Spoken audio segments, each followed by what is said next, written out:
Pilgrims, sir, thousands of them. No, we're not at a Plymouth Argyle home match. This is the town of Canterbury, famous for pilgrims, this wonderful 6th century cathedral, and of course, the most famous, deadliest murder in English history. Keep watching to find out more.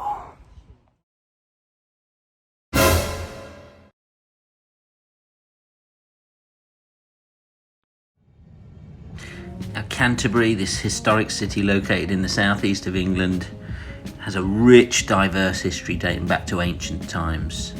There were settlements here back in the Paleolithic era, the Roman period. The city was actually known as Duravernum Cantiocorum. Cantiocorum probably gave the name Canterbury eventually, and it became an important regional centre. It's got a strong Christian legacy, this city. It's closely tied to the introduction and spread of Christianity throughout England. In the late 6th century, St. Augustine, a missionary sent by Pope Gregory the Great, arrived here in Canterbury and established a monastery. This marked the beginning of the Christianization of the Anglo-Saxon England, and in 597, St. Augustine became the first Archbishop of Canterbury. And the city became the seat of the Archbishop of Canterbury and the leader of the Church of England.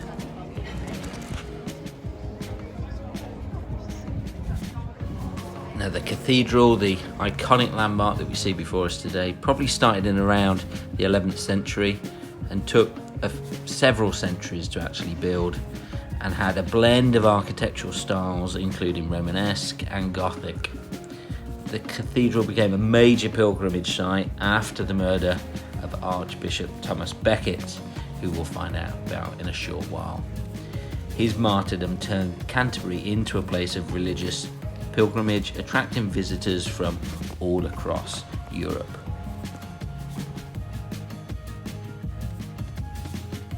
Now, the 16th century brought significant changes to Canterbury and the broader English religious landscape. The Protestant Reformation with King Henry VIII led to the dissolution of monasteries and the establishment of the Church of England. But Canterbury Cathedral, luckily, however, remained a symbol of the nation's Christian heritage. And lead us not into temptation, but deliver us from evil. For thine is the kingdom, the power, and the glory, forever and ever. Amen.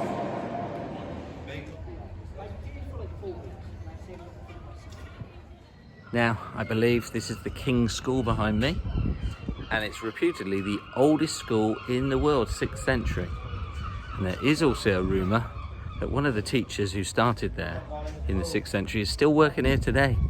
A geography teacher, and he's had 77 elbow patches replaced. Just a rumour though. In the year 1170, 4 knights overheard Henry II complaining about this turbulent priest in Canterbury.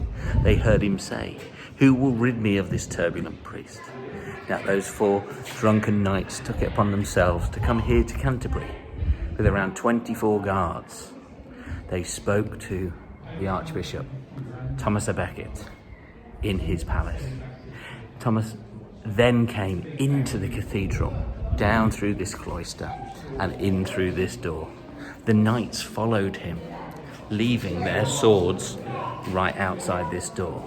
And inside, after a discussion where the knights did not get very far, they returned to the door, they got their swords, and they killed Thomas Becket.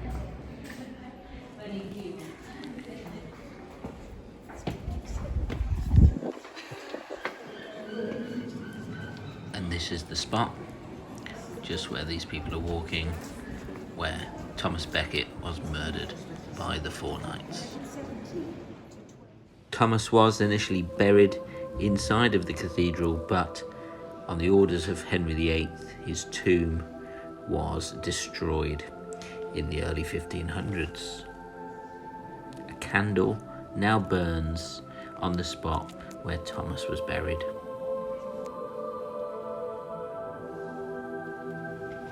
Also buried in Canterbury Cathedral is the Black Prince, known as the Black Prince because of the colour of the armour that he used to wear. Now, he was the son of King Edward III, and he was very famous for his military achievements, certainly in the 100 Years' War between England and France, the Battle of Crecy and the Battle of Poitiers. Those victories there established his reputation as really an exceptional military commander. Unfortunately, he died before his father, so never became king. However, his son went on to become King Richard II and had many qualities of his father. Now, there is one King of England actually buried in the cathedral, and that is Henry IV, who actually deposed King Richard II and had him killed at Pontefract Castle.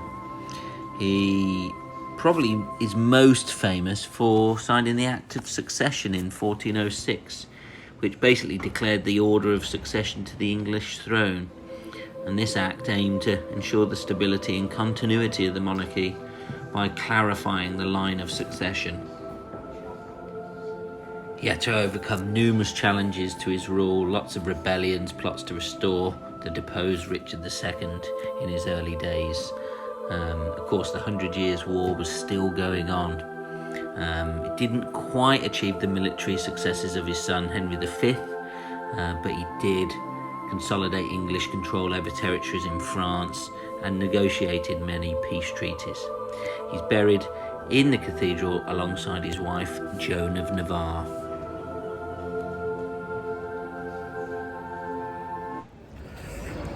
This is St George's Street, right in the heart of Canterbury. Got all the high street shops down there. And we've got this interesting tower now. Christopher Marlowe, the dramatist, was actually baptised in this church here.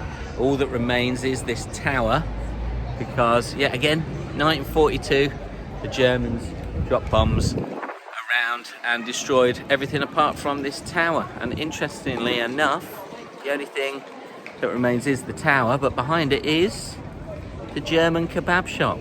Interesting. Now, while we were in Canterbury, my daughter said to me, Dad, does the word Canter have anything to do with Canterbury?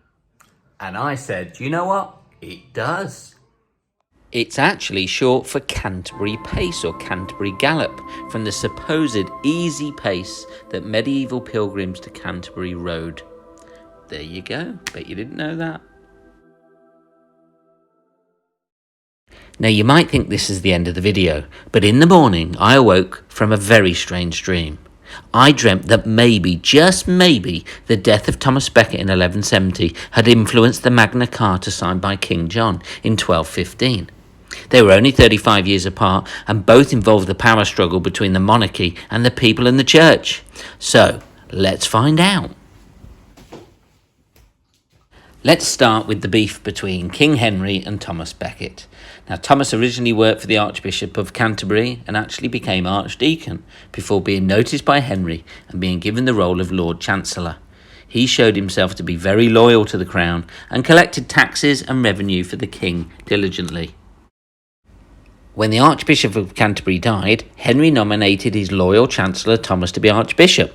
However, once in office, Becket became a staunch defender of the church's rights and privileges. He believed that the church should be independent of the state and answerable only to the Pope. The main point of contention between Becket and Henry was the jurisdiction over clergy and the authority to try clerics in secular courts.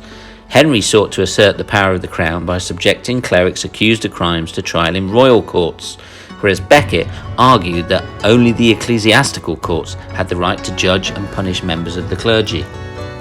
This conflict escalated further when Henry introduced a set of customs known as the Constitutions of Clarendon in 1164. These customs aimed to restrict the power of the church and bring the clergy under royal control. Becket fiercely opposed these customs, refusing to accept them and excommunicating those who supported them. Becket's murder shocked medieval Europe, and he was soon venerated as a martyr and a saint. The events surrounding his death contributed to a significant increase in the power and prestige of the church and helped solidify the idea of the independence of the ecclesiastical authority from secular rule. So did the killing of Thomas Becket have an impact on the Magna Carta? Well, yes, although the connection is not direct or immediate. The Magna Carta, also known as the Great Charter, was a document that King John of England was forced to sign in 1215. It established certain rights and limitations on royal power, serving as an important stepping stone towards the development of constitutional law. The murder of Thomas Becket in 1170 played a role in the events leading up to the Magna Carta. Becket's murder created a significant backlash and led to a widespread outcry throughout England. He was seen as a martyr and a symbol of resistance against the abuse of power by the monarchy and the encroachment of the church's rights. The conflict between King Henry II and Thomas Becket had already highlighted tensions between the Crown and the Church. Becket's assassination further exacerbated these tensions, leading to a deterioration of support for the monarchy. The outcry over Becket's murder and the subsequent popular veneration of him contributed to a growing demand for the limitations on royal power and protection of individual rights. While the Magna Carta itself does not directly address the specific circumstances of Becket's murder, it reflects the broader struggle for rights and limitations on the power of the monarchy that were part of the political climate in the years leading up to its creation. The events surrounding Becket's death helped shape public opinion and contributed to the atmosphere of discontent that ultimately led to the demands for the Magna Carta.